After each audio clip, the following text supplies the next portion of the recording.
Assalamualaikum warahmatullahi wabarakatuh. Sampurasun. Selamat pagi kepada adik-adik atau siswa-siswi SMPN 10 Purwakarta.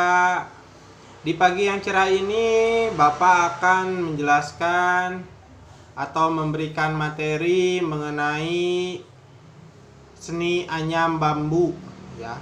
Kenapa Bapak memilih tema untuk pembelajaran prakarya hari ini seni anyaman bambu? Dikarenakan kita harus belajar, ya, menganyam, ya, dikarenakan plastik sampah yang sudah atau yang susah didaur ulang semakin banyak, ya, itu merusak alam. Jadi kita coba untuk belajar menganyam seni anyaman bambu untuk berbagai macam wadah, ya, tapi kita hanya belajar pola-polanya saja. Untuk mempersingkat waktu, Bapak akan sedikit menjelaskan mengenai seni anyaman, ya, dari bambu, dari pengertiannya, sejarahnya, dan jenis-jenis pola. Oke, dilanjut.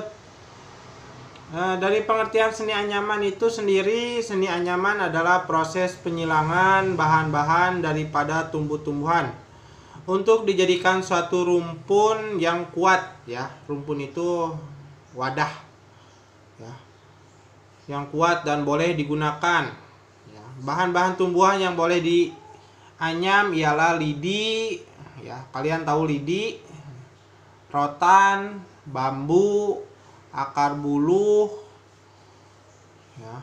Terus ada pandan, mengkuang, terus ada ijut, ya, tahu ijut, ya.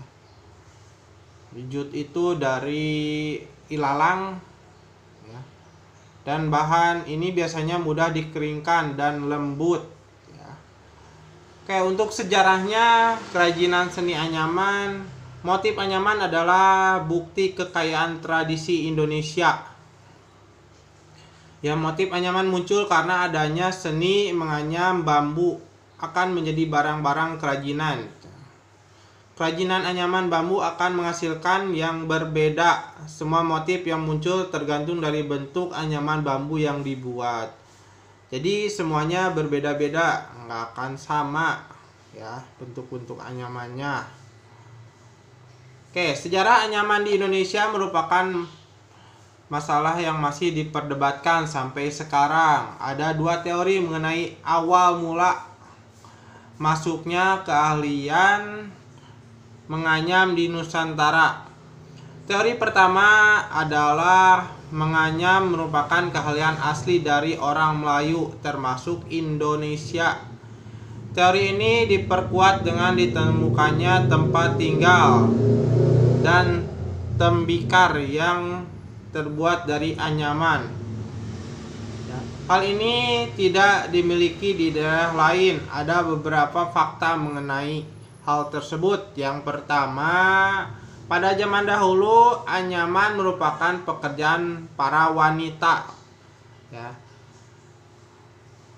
dan bukan sebagai mata pencaharian, ya, namun sebagai pengisi waktu senggang. Yang kedua, seorang wanita dianggap tidak mempunyai sifat kewanitaan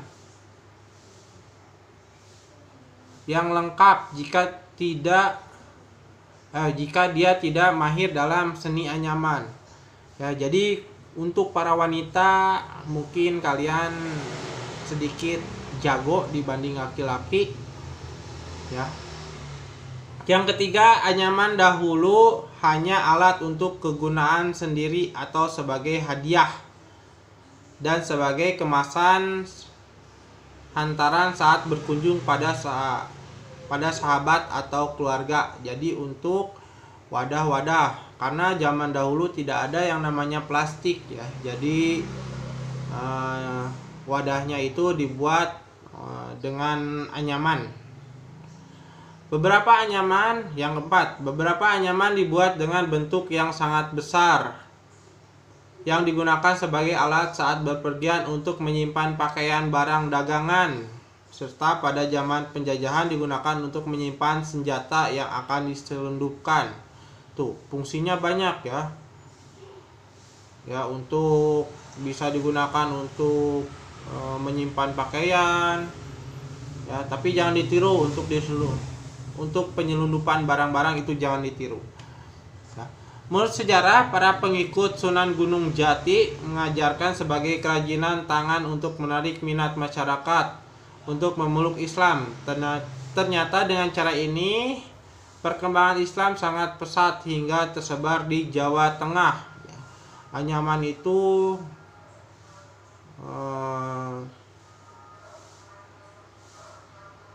jadi digunakan Sunan Gunung Jati, Wali Songo dulu untuk perkembangan Islam, terutama di daerah Jawa Tengah dan Jawa Barat, ya, yang telah mengajarkan teknik. Jadi Sunan Gunung Jati itu mengajarkan teknik anyaman kepada masyarakat Cirebon. Bahkan desa Tegal Matra dan Tegal Wangi, tempat di mana Tegal Matra menyebarkan agama Islam, dikenal sebagai sentral industri kerajinan anyaman terbesar di Jawa. Di daerah Jawa Barat, daerah Raja Polah, Tasikmalaya, dan Garut merupakan penghasil dari kerajinan anyaman yang dikenal oleh wisatawan domestik dan internasional. Ya, kalau kalian ingin tahu lebih lengkap tentang anyaman, langsung saja kalian pergi ke Tasikmalaya dan Garut. Ya, ada di sana sentralnya yang bernama Raja Polah. Jenis-jenis seni kerajinan anyaman. Ada beberapa jenis kerajinan anyaman. Yang pertama, anyaman mengkuang. Daun mengkuang.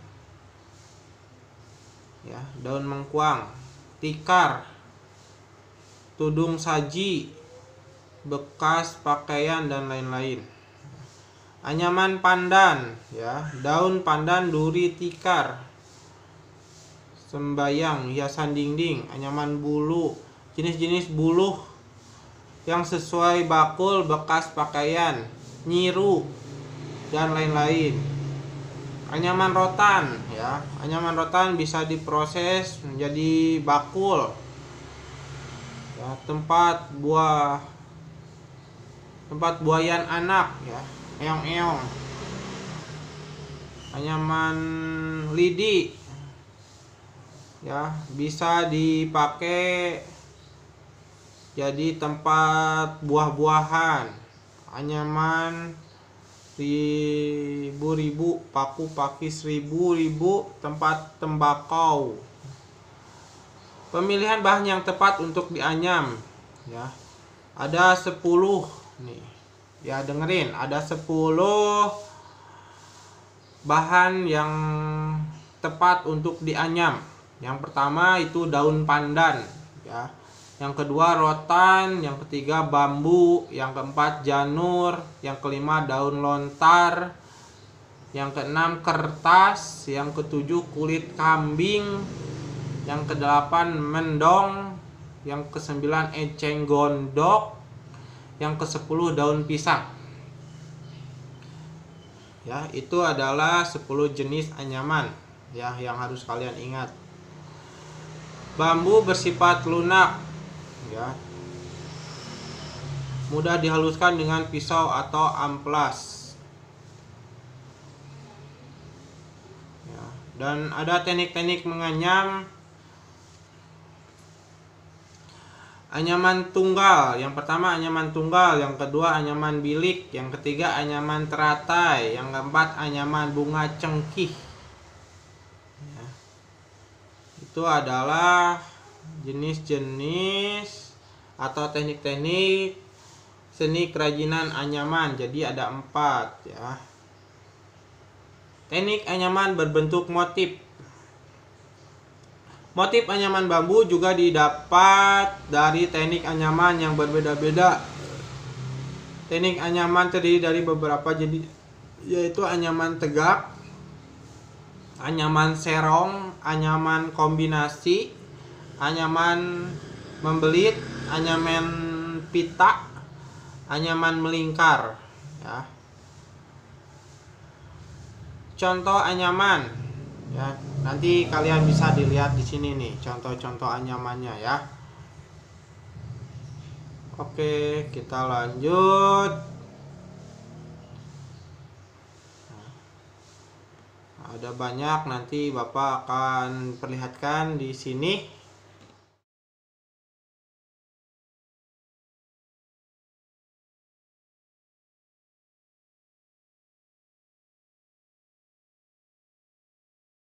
Kita lanjut ya. Setelah kalian melihat contoh-contohnya,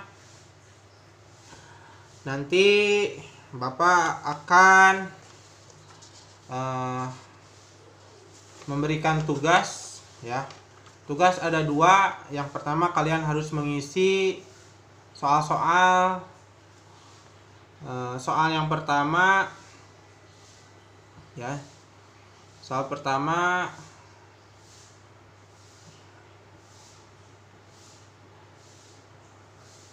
tadi Bapak sudah menjelaskan mengenai sejarah ya, sejarah anyaman. Oke, jadi soal pertama yaitu siapakah tokoh atau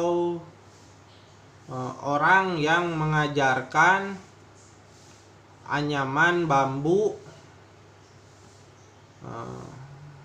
di Indonesia. Itu soal yang pertama ya. Yang kedua, di daerah manakah sentral anyaman yang terbesar di Jawa Barat? Oke, yang ketiga, bahan-bahan apa saja yang bisa dianyam. Tadi ada 10 bahan ya. Yang keempat, teknik-teknik seni kerajinan anyaman apa saja ya. Tadi ada 4 tekniknya, sebutkan ya. Soal yang terakhir, yang kelima, kalian sebutkan teknik anyaman yang berbentuk motif ya. Tadi Bapak sudah bicarakan. Jadi tolong kalian simak video ini baik-baik.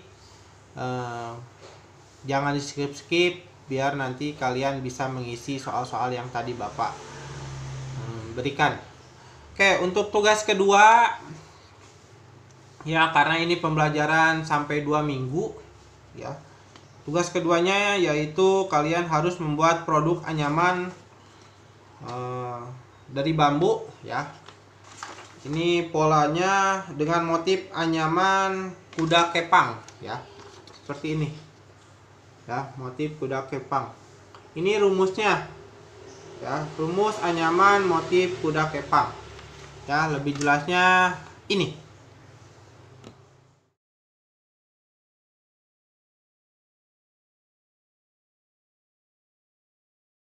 Oke. Ya, nanti yang tidak punya atau yang susah membuat irisan bambunya ya,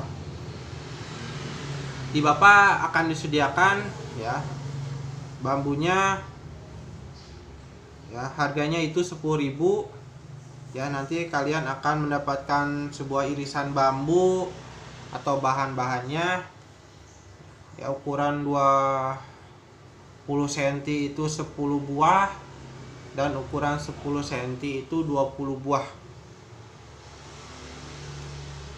Adapun yang tidak membeli dari Bapak, kalian harus mempersiapkan bahan-bahannya. Yang pertama, irisan bambu ya.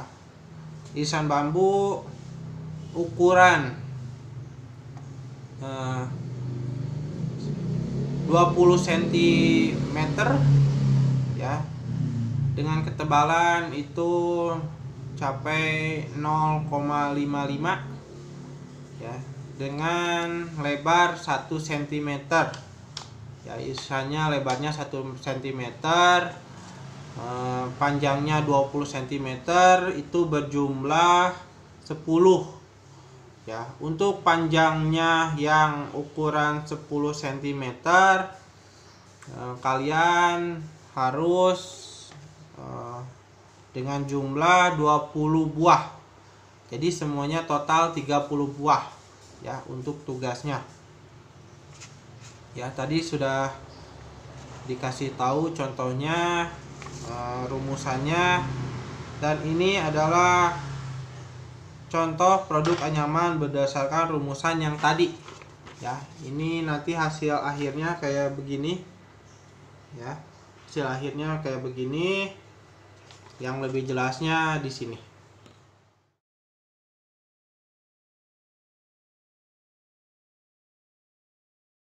Oke. Kalau kalian sudah mengerti atau sudah paham, jadi tugasnya ada dua. Yang pertama, kalian harus mengerjakan soal yang tadi Bapak omongin.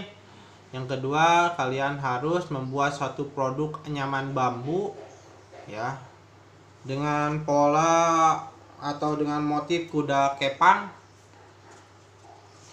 Ini tugas 2 minggu ya. Jadi santai-santailah saja, tapi tolong jangan terlalu santai.